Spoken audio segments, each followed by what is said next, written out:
Assalamualaikum warahmatullahi wabarakatuh. Kali ini saya akan memaparkan materi mengenai protista. Perkenalkan, nama saya Virgin Fortuna dengan NIM 440 1491006, Rombel Pendidikan Biologi B, mata kuliah Biologi Protista Jamur untuk Biologi, dosen Dr. Andes Ibnul Mubarok MSc. Protista itu merupakan eukariotik, uniseluler, dan multiseluler. Eubakteria yaitu uniseluler dan prokariotik. Archaebacteria yaitu uniseluler dan prokariotik. Plantae, Animalia, dan fungi yaitu multiseluler dan eukariotik. Klasifikasi berdasarkan kemiripan dengan kingdom yang lebih tinggi. A. Protista mirip tumbuhan atau alga. B. Protista mirip hewan atau protozoa. C. Protista mirip jamur. A. Protista mirip tumbuhan. 1. Ada yang uniseluler atau multiseluler. 2. Tubuh alga multiseluler disebut talus. 3. Fotosintetis karena berklorofil. 4. Hidup di perairan air tawar atau air asin. 5. Memiliki pigmen tambahan. Macam-macam pigmen pada alga yang pertama adalah pigmen fotosintetik, yang terdiri yaitu klorofil. Kedua adalah pigmen non-fotosintetik, yaitu karoten dan vicobilin. Karoten contohnya fukosantin dan xanthofil. Vicobilin contohnya adalah vicoerythrin dan vicocyanin. Reproduksi pada alga. Kali ini yaitu contoh pada alga hijau. Ada dua reproduksi, yaitu reproduksi seksual dan aseksual. Reproduksi seksual dimulai dari mitosis, yaitu adanya gamet jantan dan betina. Terbentuklah gamet yang bersifat haploid, kemudian terbentuk zigospora yang bersifat diploid. Tahap kedua adalah meiosis, di mana zigospora sudah tidak bersifat diploid, kemudian menjadi sel matang yang bersifat haploid. Pada reproduksi aseksual, yaitu diawali dengan mitosis, kemudian terbentuklah zoospora, akhirnya terbentuk sel matang yang bersifat haploid. Selanjutnya, alga diklasifikasikan berdasarkan jenis pigmen yang dimiliki dan makanan cadangan. Yang pertama ada Euglenophyta. Euglenophyta itu merupakan organisme uniseluler yang memiliki flagella, vakuola, kontraktil, stigma yang dapat menangkap cahaya dan kloroplas. Euglenophyta dapat hidup secara autotrof atau heterotrof. Beberapa jenis Euglena autotrof dapat menjadi heterotrof ketika tingkat cahaya rendah. Kedua adalah Phaeophyta atau alga coklat. Ciri-cirinya memiliki pigmen fukosantin atau coklat yang dominan. 2. Cadangan makanan yang berupa karbohidrat disebut laminarin dan asam alginat. Ketiga, talus berukuran raksasa 100 meter hidup menempel atau sesil. Yang keempat yaitu menghasilkan gamet yang motil. Hutan bawah laut dibentuk oleh alga coklat, misalnya Macrocystis sp. Hutan tersebut menjadi tempat mencari makan bagi banyak spesies laut, misalnya rumput laut dan ikan. Selanjutnya adalah Rhodophyta atau alga merah mencakup 4.000 spesies. 1. Memiliki pigmen vicoerythrin atau merah yang dominan. 2. Cadangan makanan berupa karbohidrat yang disebut fluorid. 3. Hidup di perairan laut dalam walaupun ada yang hidup di air tawar. 4. Tidak menghasilkan gamet yang motil.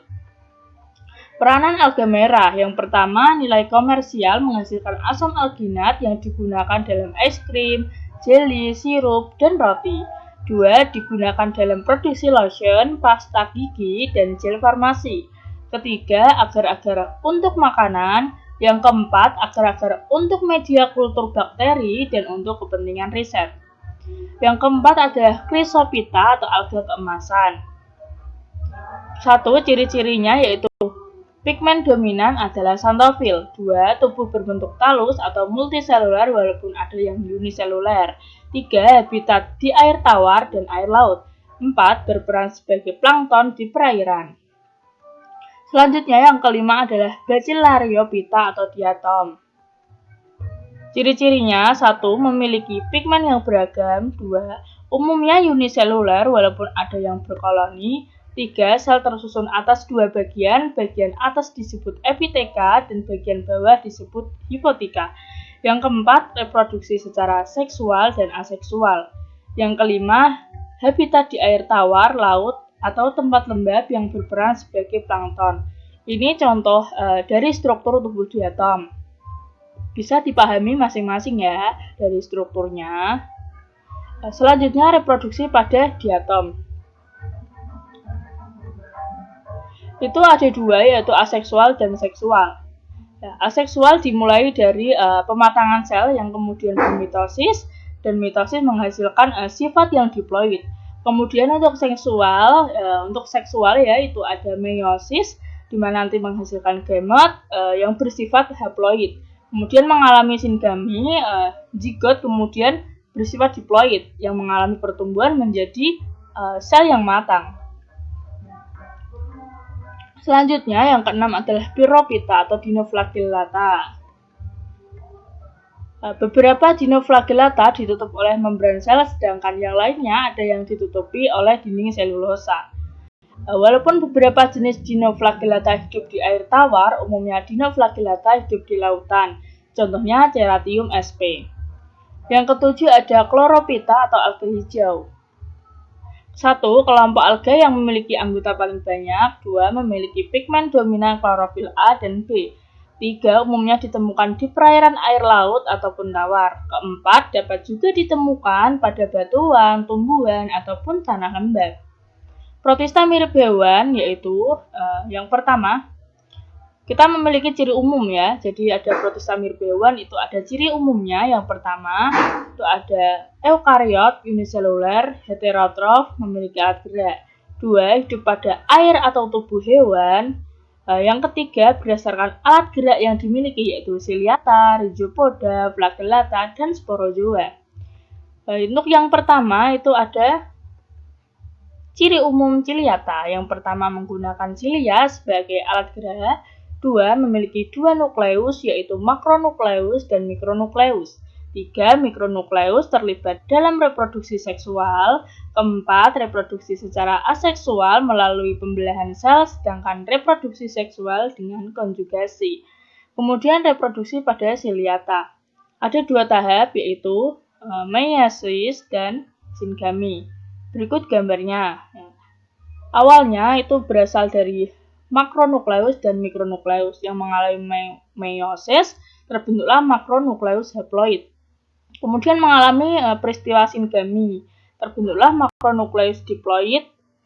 Akhirnya setelah itu menjadi mikronukleus dan makronukleus baru. Yang kedua ada ciri umum rhizopoda, yaitu ciri-cirinya 1. Menggunakan kaki semu atau pseudopeda untuk pergerakannya. 2. Pseudopoda sebenarnya adalah penjuluran sitoplasma. 3. Contoh amoeba dan foraminifera. Yang ketiga, ada ciri umum flagellata. Yang pertama, menggunakan flagel atau bulu cambu untuk pergerakan. 2. Meliputi flagellata yang parasit atau non-parasit. Berikut disajikan gambar struktur flagellata. Ciri umum sporozoa. 1. Tidak memiliki alat gerak. 2. Merupakan protozoa parasit dan memiliki siklus hidup yang kompleks dengan inang lebih dari 1. Contoh Plasmodium sp.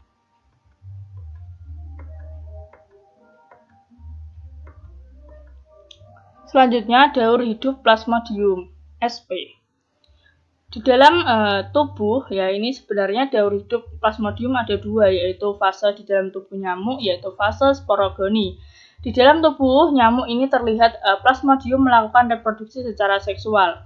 Pada tubuh nyamuk, spora berubah menjadi makrogamet dan mikrogamet, kemudian bersatu dan membentuk zigot yang menembus dinding usus nyamuk. Di dalam dinding usus tersebut, zigot akan berubah menjadi ookinet ookista sporozoid. Kemudian bergerak menuju kelenjar liur nyamuk.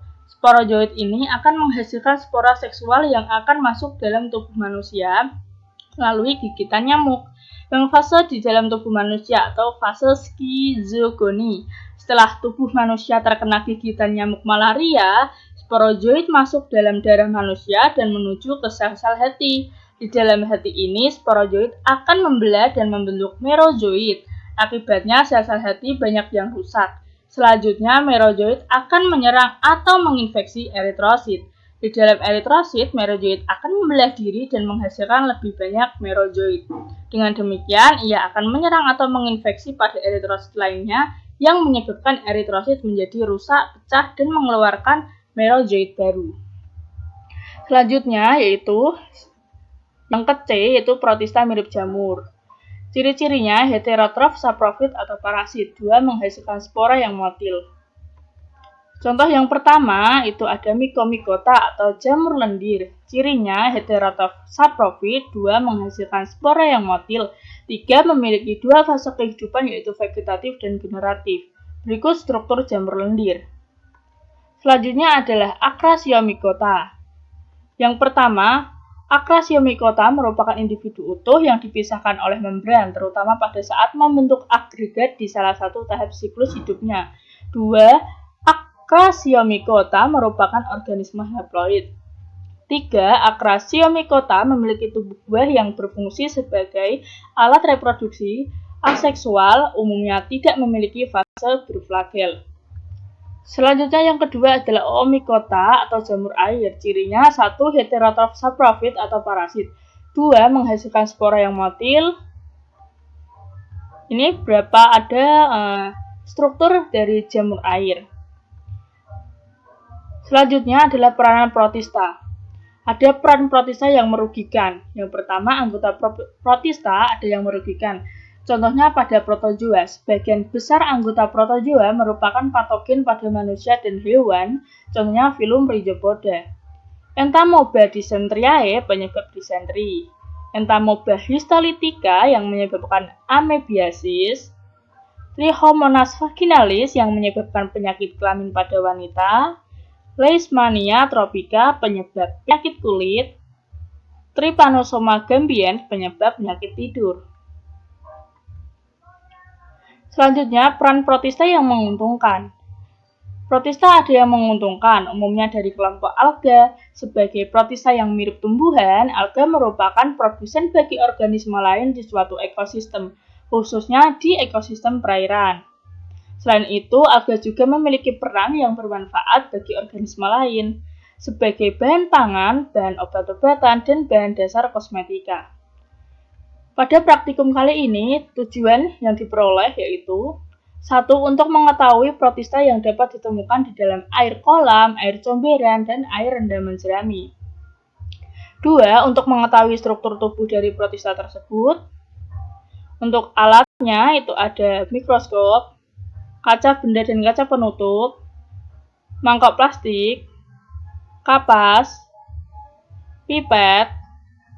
Bahannya itu ada air kolam, ada air comberan, ada air rendaman jerami, dan kertas penghisap. Langkahnya yang pertama siapkan sampel. 2. Ambil air sampel dengan pipet. 3. Teteskan 1 tetes sampel air ke kaca benda dengan pipet. 4. Ambil sedikit serat kapas lalu letakkan dengan hati-hati serat kapas di atas sampel air yang telah diteteskan di kaca benda. Kelima, tutup dengan kaca penutup. Keenam, amati di dalam mikroskop dengan perbesaran 10x10. 7. Lakukan langkah yang sama pada setiap sampel. Pertama, yang dapat dihasilkan dari pengamatan praktikum, yang pertama pada air kolam. Kedua, pada air comberan. Ketiga, pada air jerami. Berikut data hasil pengamatan. Ciri-ciri ujung depan tubuhnya tumpul dan bagian belakang meruncing seperti sandal. 2. Mempunyai dinding sel. 3. Tubuhnya berukuran antara 120 sampai 300 mikron. Keempat, memiliki 2 inti yaitu makronukleus dan mikronukleus. Kelima, bergerak dengan menggoyahkan silianya. Keenam, uniselular. Ketujuh, memiliki 2 vakuola yaitu vakuola makanan dan kontraktil. Yang terakhir, cara berkembang biak, pembelahan sinar, dan konjugasi. Menyerupai protista hewan. Jadi protista ini menyerupai hewan. Namanya adalah Paramecium sp. Kesimpulan yang dapat diperoleh dari praktikum pengamatan ini yaitu 1. Protista dapat ditemukan di lingkungan sekitar, terutama di air. 2. Protista yang ditemukan pada setiap jenis air bisa berbeda jenis, bisa juga merupakan jenis yang sama. 3. Bentuk dan jenis protista dapat diketahui setelah melalui pengamatan di bawah mikroskop. Demikian yang dapat saya sampaikan. Bila ada salah kata mohon dimaafkan. Jangan lupa tetap semangat belajar ya untuk menggapai cita-cita kita. Terima kasih. Wassalamualaikum warahmatullahi wabarakatuh.